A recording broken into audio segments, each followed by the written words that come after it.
Hi, everyone, and welcome to today's webinar. My name is Bruce Walcroft. I'm the Director of Solutions Engineering at Betterworks, and I'll be hosting today's session for everyone.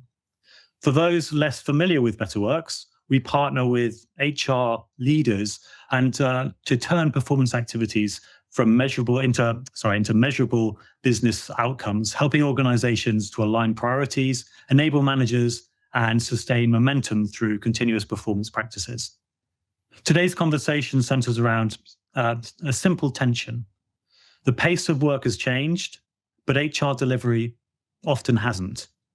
Organizations are moving faster than ever. Priorities shift, expectations evolve, technology accelerates. Yet many HR delivery models are still built around annual cycles, heavy governance, and programs designed for everyone, or as I refer to it, one size fits none.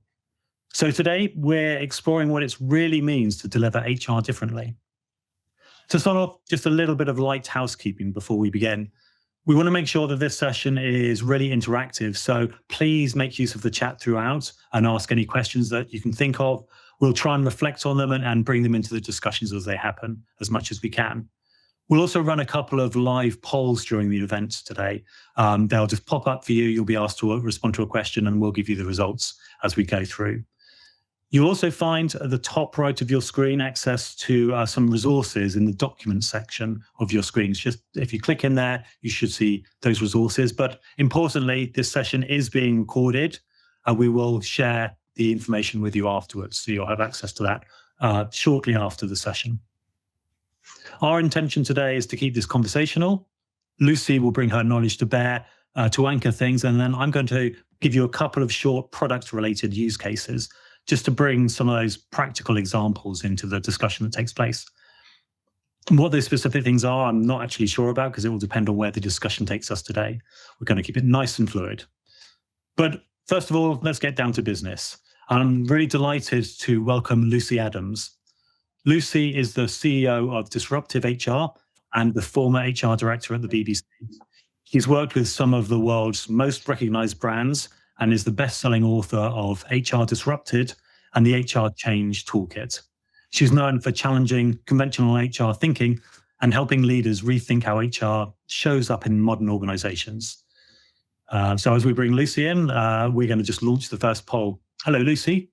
Nice to see you. Hi, Bruce. It's lovely to see you and also to see so many people joining from all over the place. I've just noticed somebody from Transylvania. That's pretty impressive, isn't it? That's very impressive. That's probably one of the most exotic ones I've seen for a while. A big welcome to everybody. And as Bruce says, it would be great to have as many questions and thoughts from you as possible. Let's make it as interactive as we can. So we're seeing the poll results as they come through. And whilst they're coming in, Lucy, I'd actually just like to turn to you and ask you the same question. When you're looking at the organizations that you work with, would you say there's a common theme to where they often stall when they're trying to make changes in the HR areas? Yeah, I mean, I would say all three of them in my experience. I have been responsible for launching and failing consistently with change management programs, right? So it doesn't surprise me that the results as they're coming through really support that. And I think that, it's that kind of, you have all sorts of good intentions, don't you? You have these fantastic ideas. Leaders get really excited. You do the frequently asked questions scripts and you have the big launch. And then actually the day job just gets in the way. And there's a whole host of reasons why we can get into that. But I think that my sense would be that there's usually a lot of energy in the initial stages of change. And then that kind of, reality hits, day job interferes, perhaps the change wasn't perhaps as quite as you envisaged, and that sort of, that fatigue sets in and gradually it sort of dissipates. I think that would definitely be my experience. Yeah, I've definitely seen that myself. I think one of the challenges I've often noticed with these kind of big transformations that people try and do is that HR does have a tendency to live in its own little bubble sometimes.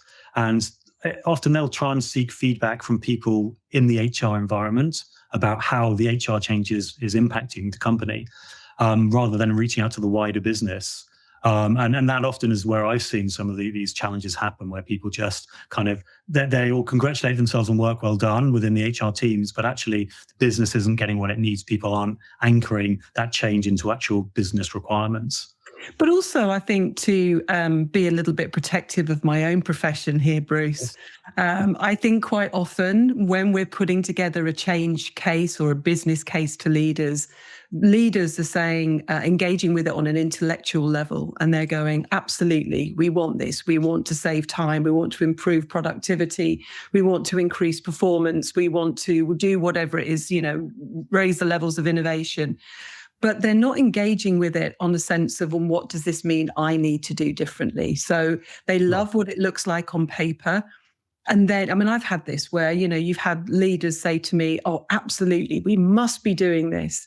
And then a few weeks down the line, you're saying, so that means you need to change how you behave and how you act. And it's like, whoa, I hadn't anticipated that. So I think there's the business case, there's the changes it looks like on paper, and then there's the reality. And I think those days of a change program being so nicely mapped out, and we had a beginning, a middle, and an end, and we had it all on a nice graph or a Gantt chart, and we would have, behavioral change happening miraculously as a result of all our inputs. I just don't think change like that. I just don't think it's linear. I don't think it's easy. It's filled with human emotion and ego and sensitivities and fear and anxiety and all of that stuff. And that's really hard then to program for. So I think that for all sorts of reasons, which I'm sure we'll get into, I think there are things that we can do in HR to make sure that it's not just a nice, neat business case that the board or the exec team nod and say, yeah, we want all of that, but they truly understand what this means for them personally, and that they have the confidence and the inclination to actually make some personal changes. Yeah, and I have to echo, yes, I'm coming from a very different direction from you in many ways with the way that I'm a tech advocate. But I think that technology, when it's used correctly, is a great support for these kind of transformations.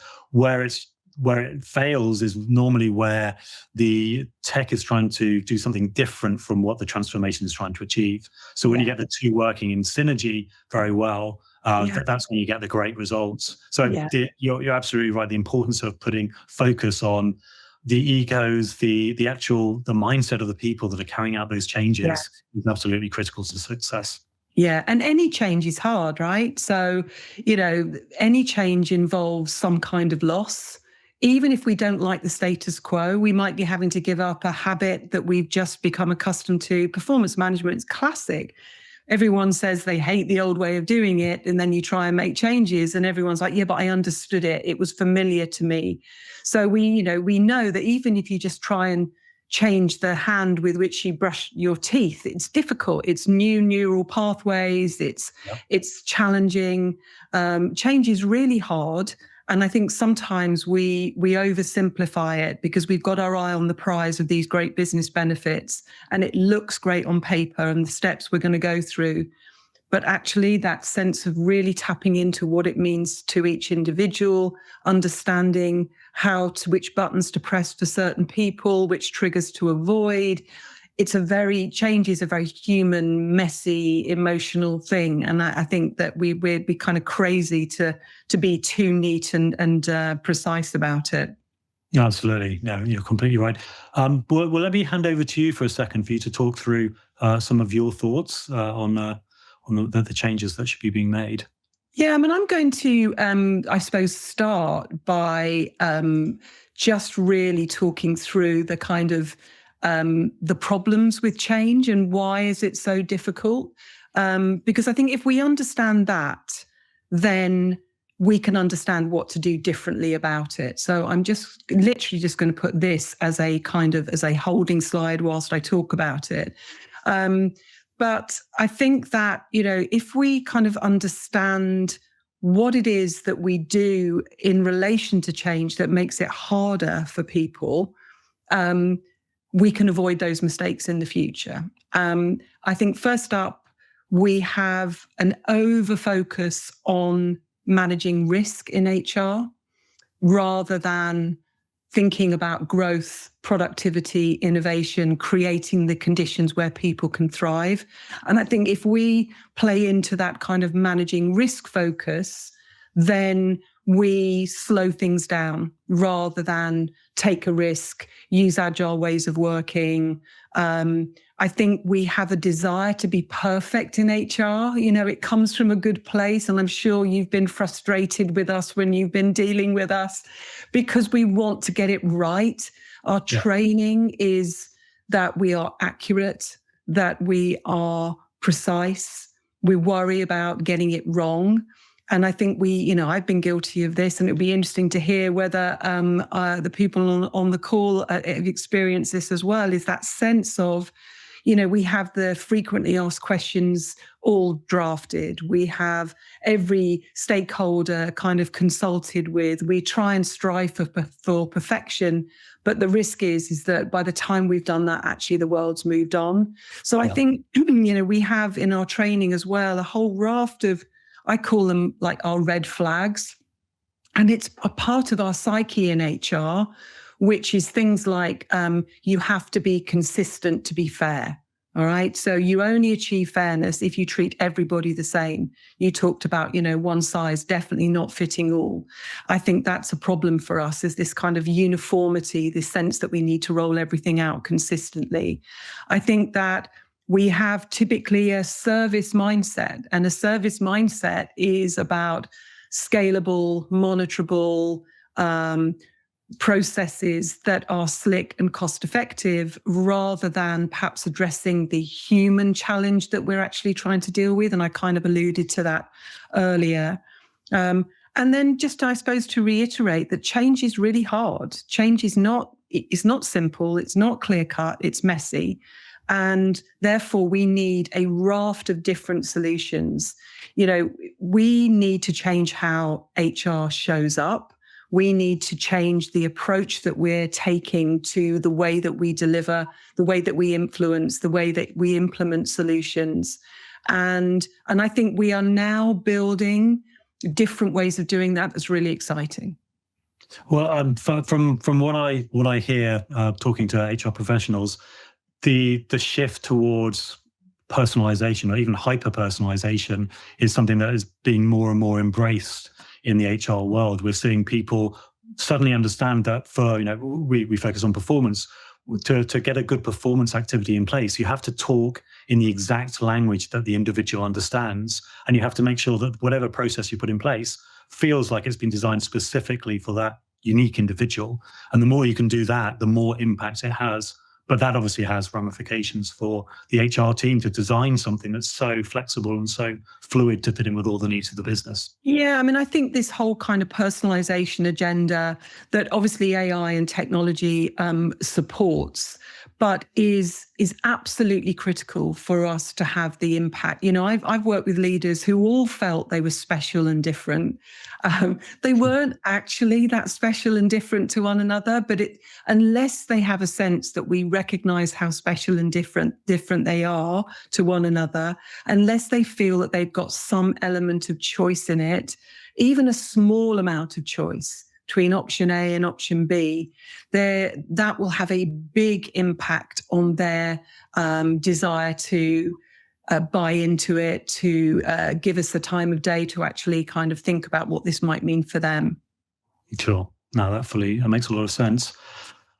Maybe I could dive in very quickly with an example, something that really, for me, just a simple thing to show around how a product like ours helps with that personalization aspect. It's a really easy concept, but I think it will make. I'll bring this to life if I can remember where my screen share button is. That will be the one, and we'll bring that up very briefly. So, just going to dive into Betterworks for a second to show you something that we find helps with that personalization side, and that's when we think of the normal conversations that are taking place between managers and employees. If I, as a manager here, Michelle, go and look at the conversations that are taking place, yes, you're going to have structured things that HR have sort of dictated or said need to happen. Your end of year, your mid-year check-ins that people are used to carrying out, hopefully in a lighter weight process. But one of the struggles we often find is that the employees, your high performers, are people that want more than this. They're actually actively looking for more conversations with their manager, or there's activities that happen and the manager thinks, I need to discuss this in detail with my employee. So we've introduced a concept of anytime conversations, allowing managers and employees to actually just choose, this is the right time to have a conversation, click, and choose from a set of templates. So HR still have control about what are the kinds of discussion points that the manager and the employee should be tracking and recording, but the employees and the managers can discuss the right things at the right time for them. This is a simple thing. When they click on any of these, if I go for something like a career conversation, it will outline what it is that's going to be discussed, what are the things that need to be thought about before we actually carry out this discussion with our team member. You can even embed in videos and guidance and make sure that coaching that they need happens directly within the process itself. And then the question set that's going to appear, that's where your HR team can be really smart and tailor this to be appropriate, even making different questions appear to different groups when they click on the same type of question here. So that kind of personal kind of way of working is a simple way of driving it through our platform.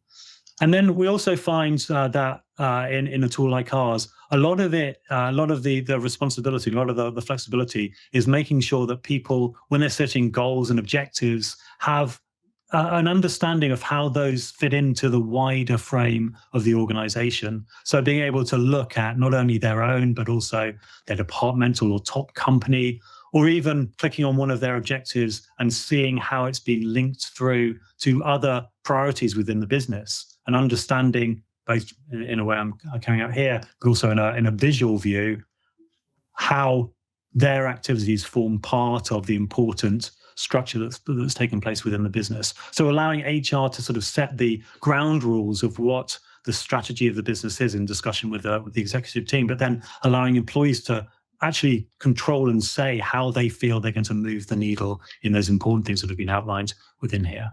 So I just wanted to give that as a quick example. I will drop back to you now and let you take over. We are going to actually just run into a quick poll to say that if anybody wants any further information on the things I'm showing, just respond in the poll and we'll be able to follow up with you on those. And let me stop sharing my screen. Right. I tell you what, Bruce, shall I kind of go through some thoughts on how we can work in different ways, how we can make change stick, and just share some examples of what we're seeing from some really, progressive organizations, traditional organizations, where the HR teams are doing something different. And I'm going to pick up and try and address some of the issues that I described earlier. And the first one I talked about was this kind of service mindset that we've had in HR for so long. And, as I was growing up in HR, it was all about providing great service. And of course, there's nothing wrong with providing great service. It's, very admirable. But a service mindset takes you in one direction, as I mentioned: scalable, monitorable, universal, cost-effective, efficient process. Whereas actually a product mindset is where we're seeing HR starting to go with really great effect. And it's much more than just a change of language, right? A product mindset is always about starting with the end user, in our case, employees, managers, and leaders, working out who they are, what they want, what their pain points are, and then working back from that. So it doesn't mean that we need to be incredibly close to the people that we're working with. It means that we need to understand, as you described, understanding our leaders and managers. What are their business priorities? What are their customer changes? What are the operational pressures that they're going through? But also understanding them personally. What's their attitude to the people that they manage? Do they see people as a kind of a cost or as a benefit? Where do they stand on it? What's their experience of being in HR, of working with HR in the past? So this product mindset, which is about insight-driven solutions that can be delivered in more agile ways. And for HR, a product can be anything. It can be an email. It can be a training program. It can be a tech solution. It can be a change of process. but starting with this product mindset, which is who is it we're designing for? What are the different options that we might want to provide? And then working back from that, rather than this is the process we want to introduce and we're going to roll it out. And I think that kind of product mindset can be really, really helpful for us in HR. So from here on in, you're now all product designers. Rather than service providers, and just kind of see where that takes you. I can help with that, definitely. Some other changes that we're seeing linked to that kind of a need to have more of a product mindset is, instead of us thinking about the new process that we want to roll out, is how do we want people to feel as a result? And I think this is, weirdly, given that we are the people profession, when I think back to my time as an HR director, asking how do we want people to feel as a result is something that I don't know if I ever asked it. It was always, what's the best practice process, and how do, and then how do we go about implementing that? And I've just given a couple of examples. So you've got Money Supermarket there, and they said, right, we don't just want to redesign our onboarding. How do we want people to feel? And they came up with, we want them to feel warm and welcomed, and actually confident as well was a third one. And if you start with that, with those feelings that you want to create, then you're going to design a very different onboarding program to the one that we normally put people through, which is, we're going to share a load of information with you. We're going to get you to fill out all the paperwork. We're going to have an emphasis on you fitting in and conformity. Whereas the warm and welcoming meant that they were able to think about, how do we find out about what's unique and different about every individual that's joining us? How do we make them feel really confident to contribute early on in the process? And that meant things like a personalization. It meant about sort of not getting them to fill out all the paperwork on the first day, but getting that done in advance so they were able to contribute. So having a focus on the human challenge, how do we want people to feel, meant that they could be much more creative in the way that they produce this new product. Similarly, at DNV, they said, instead of thinking about what's the new performance management system that we want, they said, how do we want people to feel? And they came up with Lifted Up, which is one of my favorites. Lifted up in terms of ambition, motivation, lifted up in terms of performance and skills, clarity. And then they looked at their current performance management system, and there was nothing uplifting about it, right? So using this human challenge, not what's the system we want to introduce, but how do we want people to feel, was incredibly, enabled them to be incredibly creative. Are you happy for me to carry on with the kind of ways in which we can deliver differently? Because I think, I talked about that kind of service mindset, that sort of risk management, but there's also something which is, why do we do things annually? We've taken the rhythm of the business reporting cycle, where we share our results every year, and we've applied it to human beings. So we have annual everything. We have the annual talent review, the annual performance review, we have the annual engagement survey, the annual bonus scheme. But of course, life isn't like that. Human beings aren't like that. They don't conform to an annual cycle. And so why do we? So a couple of examples here of this kind of little and often. So instead of the dreaded annual engagement survey, oh God, honestly, I've just, the annual engagement survey would come around, and my team and I would be trying to get everyone to fill in their surveys. One year, my team at the BBC had now fill out your survey, and people used to throw things at them. Then it would go off to a very expensive consultancy, and then it would come back, and then I'd tell all the managers they had to cascade the results and do their action plans. And crazy, isn't it? Crazy that we're still doing this.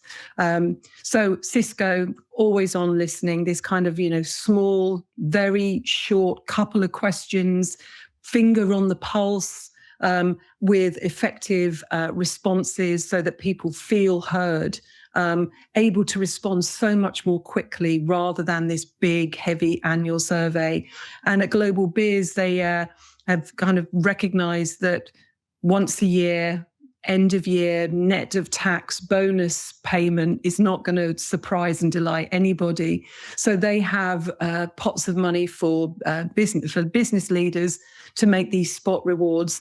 They're not actually just kind of, they're not huge amounts of money. They're small recognitions in the moment, much more impactful. So apologies. Yeah. With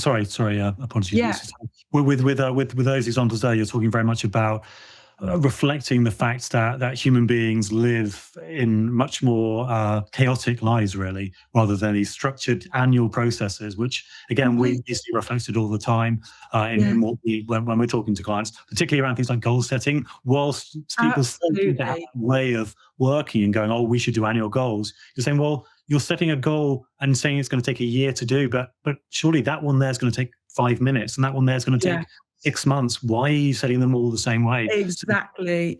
And the idea that we're going to set a goal in January and it's going to still be relevant by June, let alone December, so it's just, and we know because managers will say to us, have you got a copy of my annual objectives that I set for my team? Because I can't find them anywhere. And it's like, so they're really not driving your business, are they? You talked a lot about the personalization, and I couldn't agree more. I think that this ability, and of course technology, like yours, so helpful here because it enables us to personalize in a way that we just wouldn't have had the capacity, the bandwidth to cope with. This idea that one size fits all is a good thing, we have to kind of shake that if we're going to get buy-in, have impact and relevance for our people, for our managers. So Shopify personalized onboarding, it's very much around your personal interests. It's about the role that you've got. It's tailored to who you are, as well as the way that you learn and digest information. Adobe, they've got rid of all of the big paraphernalia and they just say, tell me how you would like to get feedback from me. Could it be, do you want it in writing? Do you want it face-to-face? Do you want, you tell me, you own and drive it as the employee. It's your performance. It's your career. No one's going to care about it as much as you should. So really helpful putting it in the hands of employees. And I loved what you showed earlier, Bruce, because, I've had teams of people like every manager where you've got some people who need very little interaction. Others need a lot. So why are we specifying set periods of feedback? It should absolutely be dependent on the context, the individual, what is this that they need, and we need to be able to cope with that. So I think this kind of tailoring, this personalization, really important. Just a couple more of kind of how we can design, create, and deliver our products in HR in very different ways. You talked about designing in isolation a bit, and, to take that a bit further, I think there is so much that we can do to involve people, not just to give us feedback on our ideas, but to actually create the ideas themselves. So at Virgin, they did this fantastic approach to changing their reward and benefits program because they treated them like adults. They got all the employees together. They said, right, this is the budget. Off you go. What matters to you? But bearing in mind, we have to manage the trade-offs. You're involved in managing those trade-offs. It's not just everybody getting what they want. And they came up with, I think, some of the most innovative reward practices that I've seen. Amazing. Things like loved ones leave, excuse my language, but they've also got the screw it, let's do it fund, which is classic Virgin, right? So it's like very much on brand. But that was a way of saying, yeah, of course we're going to allow you to have some weird and wacky things, but not everybody wants it. So that's a pot of money that we'll create for that. At UWork, they involved people in creating a much more flexible approach to work, short-term assignments, hybrid working, but they involved people. It wasn't done to them. And when we realized that, 70% of change programs fail, not because they're bad, but because they just feel like they're being done to people. And we're kind of programmed to resist that, aren't we? Couple more and then I'll shut up. So I think we talked at the start about the losing momentum, right? So you kick off a big change program, you have a big fanfare, you call it a brilliant name, and you've got marketing and you put all that effort in, and then gradually it starts to dwindle. Well, as human beings, we are hardwired to resist anything that feels like it's going to take a lot of effort. It's going to take time. It's going to take headspace. We know that people are time poor. They are incredibly busy. So coming along with something which stretches out for months, which feels like it's a real time consuming program, we're going to be getting it off to a bad start even before we get going. So we're seeing this sprint and burst planning, which is very much the language. You're in the world of tech products, right? So you get this. This is bread and butter for you. For HR, this is quite unusual, but we're now starting to see it. So the very group, they had a sense of, well, what's the direction of travel? What's the experience we want to create? But then we're actually going to work in 12-week bursts maximum. And we're only going to have 1 or 2 products on the slate at any one time. They found that they were able to move so much faster rather than having these big 12-month, 2-year, 3-year time horizons of strategic plans. And as a team, as an HR team, they were really able to motor, and their credibility went up. At Zapier, what they did was they said, right, we're going to focus on one product. We're going to focus on recruitment. And they were able to transform that by devoting the resources of the wider team to this one product to make those changes. I think that's just a really exciting way of going about it, rather than what I used to do with my team, where we'd have 25 projects on the go. The exec HR team was stretched very thin, and it became hard to get things over the line and give our team who were working on these projects the focus that they needed to progress. So sprint planning. And then the final one from me, and then I'll hand back to you, is that, we often try and get everybody to adopt our new ideas, our products, whether it be performance management, tech solutions, whatever it is. We try and do a kind of cascade rollout rather than thinking about our the levels of acceptance in terms of persona. So we're going to have those early adopters. We're going to have the ones that are always going to be a bit more curious, a bit more open. Let's go with them and use them as the test case to iron stuff out, and also to use them to talk about it to their peers, because we know that managers, employees are probably going to be more interested in hearing what another manager thinks of a new solution than necessarily us in HR. So using those early adopters, and don't worry too much about the biggest resistors to begin with. Just by saying to them, you don't have to worry about this, it kind of takes the noise out of the system, right? And it just means that us in HR, we can devote our talents and our energies to working with the ones who do want to progress, and we can get so much more done. So I think that there's loads of, and I've just shared just a few of them. There are loads of really different ways that we're seeing HR delivering differently. And if people are obviously interested, I'm more than happy to connect on LinkedIn if they want other stuff. But those are the kind of the ones that I thought might be useful for this session.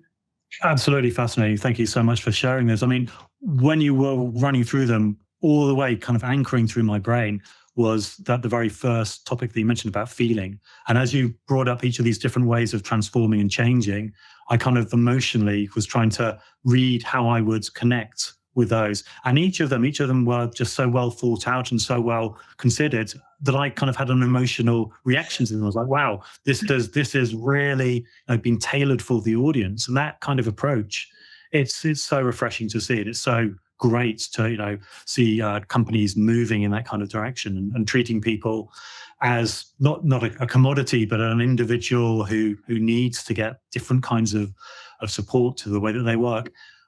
If I could just ask you a question around, I guess, my area of interest around technology and around performance technology particularly.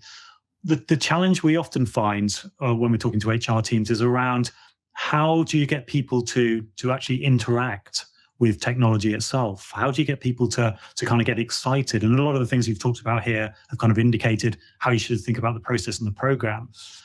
Do you have any thoughts on how people can kind of be driven more to technology or driven to in support of obviously the programs? Absolutely. I mean, I think that first up, I think that any technology that we're using we need to make sure that we're not hardwiring in old-fashioned practices. So it needs to be an enabler of new and better practices. So in terms of performance management, it's enabling people to own and drive their own performance. It's enabling managers to have better conversations with people. And ultimately, it's about enabling better motivation and performance, because we know sure as hell what we've got at the moment with the objectives at the start of the year, reviews mid-year and end-year, and a rating out of 5 is not doing it. We know that. We've known that for so long. So what we don't want, in my view, is technology that hardwires that old-fashioned way of thinking into the technology, because then we're really struggling. So it needs to be enabling what actually drives performance. Small course corrections, better conversations, employees owning and driving it. So that's my first thing. And then I think in terms of adoption of technology, it's very simple, really, but really hard to do well, as you will know, Bruce. But is it going to make my life easier? Yeah. Is it just going to enable me to do whatever it is I need to do? And, I've been guilty as an HR professional of going along to managers. And I remember going along with a new performance management process, actually, when I was at the BBC, and I went along to the news division. So the board of the news division, not easy customers, it has to be said. Yeah. But I kind of went through it and I thought I'd done this amazing new product. It was on one page and it was kind of ratings were moved from 5 to 3. And so I'd sort of simplified it, and they just said to me, "Why do you keep coming and depressing us?" And I was like, "Oh, that wasn't really my intention." However, what I was trying to sell them was a product that wasn't actually going to make their lives easier. Managers, for the most part, employees, for the most part, if it makes their life easier, better, they will work with it. They'll give it a go. So it has to make their life easier. It has to be easy to use, right? It has to be, if you're having to put people on a training program, forget it. It has to be out of the box, completely intuitive. I think also social proof, I think is really helpful. So do their colleagues, do their peers, do the people they like and respect, can they see them using it? We've seen it, haven't we, where managers and leaders have stood up and said, everybody's got to use X, Y, or Z, and then have no intention of using it themselves. That lack of social proof, and in fact, quite the opposite, is, I think, a real problem. And then I think just the kind of, what are the guardrails for it? What's the sense of how is it to be used? And some clarity around the expectations of it, I think, is helpful. But the key ones is that, is it easy to use, and will it help me do my job better? And if we can honestly say yes, then we've got a conversation opener. And I think we'll at least have some people who are prepared to give it a go. Yeah, absolutely. And I think I feel this might be a good point for me to jump into a brief little bit of the product to kind of reinforce this. I think one of the key things that we think about in Betterworks is around that, making it easier. And how often you always have the contradiction in the performance process, because everybody says we need this to be continuous. We need this to be always thought about. And then people are saying, well, we need it to be easier. And you can see managers saying, well, those two don't really tie up, because if we're constantly doing things, how can that be easier for us? So obviously one of the things that we help in a platform is to make sure that when you carry out processes throughout the year, they're all very light. You don't do a performance review every week. You do a few little questions that are peppered through. But the other thing that we've really found has changed the way that people view performance is the whole concept of performance and the challenge people have where they're forced to go to a performance tool. And people will resist this because it feels like they're having to do some extra hard work. So what we do within our platform is we think, well, what are the tools that people are already using, and how can we then use those tools to make everything easier for them and still embed that performance activity? So I'm going into, this is not my email, just in case anybody's worried. This is a colleague of mine, Michelle, who is working away in her email. When she's working away, on the right-hand side, there's just this little bar that sits there. This is Betterworks. This is part of the Betterworks platform, and it just sits there alongside her. And it's reminding her of the goals or objectives that she's responsible for. It's talking about the upcoming one-to-one she's got with people around her. It's also got a mechanism where she'll see any of those reviews we were talking about. If anything's coming up, they'll pop up here to remind her. But also things like feedback.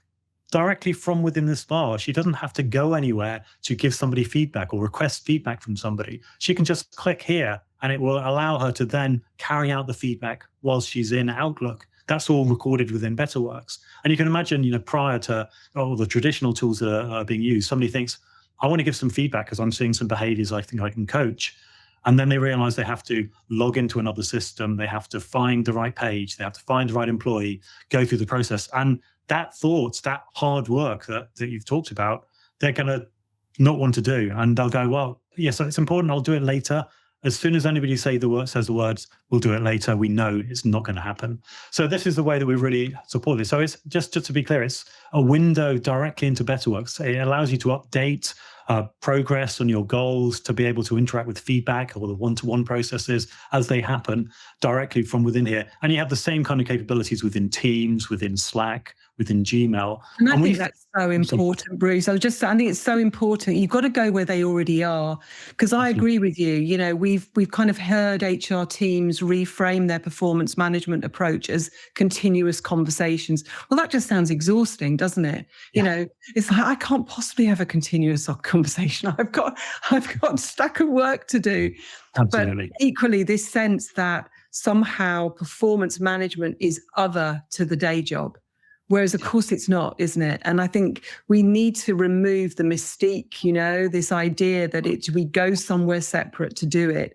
We need to take them into a meeting room to do it. We need to book out lots of time in the diary to do it, that it's other to our work. And actually, that's not performance management. Managing people, helping someone improve their performance, manage their performance, is actually what we do as managers and leaders in the flow of work. So going where they are, like Teams, Slack, Outlook, is absolutely vital. Absolutely. Thank you. And we find it just builds up a muscle. People don't even realize that they're doing performance. They're just looking at it or updating a goal. That's not performance. That's just part of my everyday activity. So that kind of way of working is really how we help to enhance. And then there's one last item that probably is my favorite. So I'll always like to end on my most exciting thing if I just go back into the platform. And that is within objectives. Yes, employees can write and create their own objectives as they want. I was halfway through creating an objective around making cups of teas. That's how exciting I can be sometimes. But this is often one of the most challenging things for a business, trying to create good objectives or good goals, because there's so much information that employees are trying to bring in to their heads as they're doing this. They should be thinking about the strategy of the business. They should be thinking about their own job requirements. They should be thinking about the conversation they have with their manager throughout the year, the feedback from their peers around them, the goals that other people in the team are working on, and asking somebody to think of that themselves. That's quite a challenging list to put in place. But the whole concept of having a platform that records the information, records that feedback and conversations, and knows the strategy of the business, allows us to generate really hyper-personalized suggestions. So it allows AI to look at the information it knows about you and come up with ideas of what maybe would be good goals for you to focus on. Now, these are suggestions, so you can ignore them, you can write your own, but rather than a blank piece of paper, having something that actually helps you to understand, we found has really shaped and changed, and also meant people are much more willing to give feedback because they know it's going to help shape people's goals going forward, and to have conversations with their manager because, again, it's recording and pulling that through. So, we find this is a really powerful way of hyper-personalizing without having to do too much more than people are already doing. Brilliant. So I think we have, if I'm right, one more poll we've just passed to finish off. If I stop, that should be shared with you now.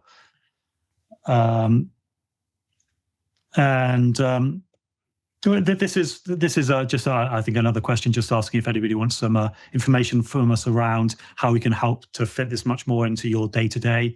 We're very willing to help and support you. Now, just jumping over to the Q&A, see if we have any questions that have come through for us. We have a quiet audience today, Lucy. No questions. I'm assuming we just both dazzled them with our discussion. And oh yeah, it must be that, Bruce. It must be that. I suspect we probably need to just remind people as well that they can ask any question. But I think we've got a couple, haven't we? One of them here is about how do you handle a leadership team that agrees in principle but doesn't change behaviour?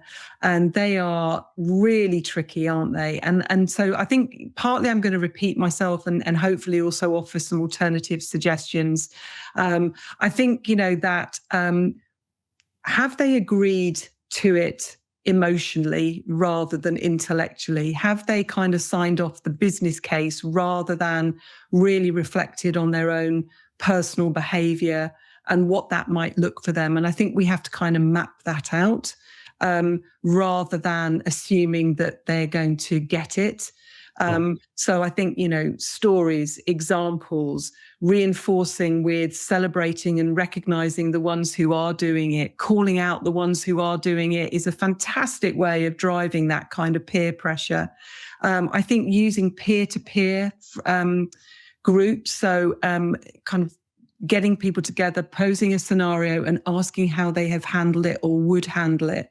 We're seeing HR's role in facilitating these kind of leadership peer groups. I think it's a really fantastic, it's not a training session, it's posing a question and asking how they would deal with it. So Zoom Info, for example, they run something called the Leadership Lounge. It's not a training session, it's bringing people together, leaders together, where they talk about things like, so how do you handle this poor performance issue? And then they will give their own examples. It helps HR to see where some people have got it and some people haven't. But equally, it's about facilitating and creating, again, that sense of social proof from their peers. So pump priming those peer-to-peer sessions with somebody who is, is doing it, and getting them to talk about how they approach it can be really valuable. I also think that we need to use increasingly small prompts. Now, we're seeing this being used to great effect in many HR teams. Some call them nudges, prompts, suggestions. But the idea being is that we break it down into a very small action that somebody could do and try that day. So, for example, showing appreciation to one person in their team, asking, is there any advice that they would find helpful as a way of getting into some kind of feedback conversation? Small prompts, one little suggestion that a leader can try, because I think sometimes, again, we present it in a kind of big fashion. These are the new behaviors, these are the new ways of doing things, this is the new tech that we're going to use, rather than just getting them to try one thing out. Leaders, as we know, again, not just time poor, but the more senior they are, the longer they've been in role, the less curious they often are, the less willing to admit they don't know something. So again, I would definitely pull out those people who are doing it well and celebrate them, because that's a real guarantee that you'll get the others wanting to be seen as good. If you can get the chief exec doing that, then even better. So I think break it down, being really specific about what it might look like, and then measuring it if you can. Sure. We hold leaders accountable for so much. We hold them accountable for financial performance, operational performance, risk, customer. And yet when it comes to people performance, it's all a bit anonymous, behind the scenes. and we don't tend to share the results. Well, increasingly, we're seeing organizations that are doing that differently. They're holding leaders to account by sharing pulse survey data. And if you're not progressing as a leader, if you're not demonstrating that you've got good results, you don't get to manage more people, right? You certainly don't progress too much further in people management. So it's not just all about HR with the carrot, it's HR with a bit of stick as well. So I think that can be useful. So there are a range of techniques that we can use, but I would absolutely assume that just because they've signed something off in principle doesn't mean to say they're going to change their behaviors. We need to work with them individually and to kind of prompt and use triggers that are going to work for each individual. And I know that we need to wrap up, but I think I just want to pull out the other question as well, which is that, what do you say to a CEO who believes the current performance process is good enough? Well, what's going to work for them? Is it waste? Is it the hours that they're wasting? Is it external benchmarks where, it's quite clear that, 80% of people don't believe that traditional performance management improves performance? Is it that your competitors doing something different and seeing good results? It's not being manipulative. Maybe it is a bit, but it is about using human levers. It is about saying what's going to work for this person. And I think with your CEO, I would just say, you just want to explore the different options. Then probably not going to turn that down. You might just say, let's just pilot it. This leader over here is up to doing a pilot. Let's get something going and see if we get better results. I would also, one more thing. I would also ask your people whether they feel, not what do they think of the current performance management system, but whether it actually helps them improve their performance. And usually the results are quite shocking. Amazing. Fully agree with those. I have now found the Q&A tab that I was missing a minute ago, so apologies. There are a few more questions, but we will have to answer those offline, I'm afraid. But really appreciate all your time. That was incredibly thought-provoking, really helpful advice and guidance you've given through the session today as you've talked to people there. Looks to me there's a few kind of key messages that we want to get across to people from the talk today around how they need to hyper-personalize and make sure that things are being really appropriate for the audience, how they want to build in feelings into all of the activities that HR are leading so that people have that lens when they're designing any of the processes that are put in place, and how it's important to continue to make the changes that you can make and make sure that you move forward rather than just settling with a nice status quo as part of that process.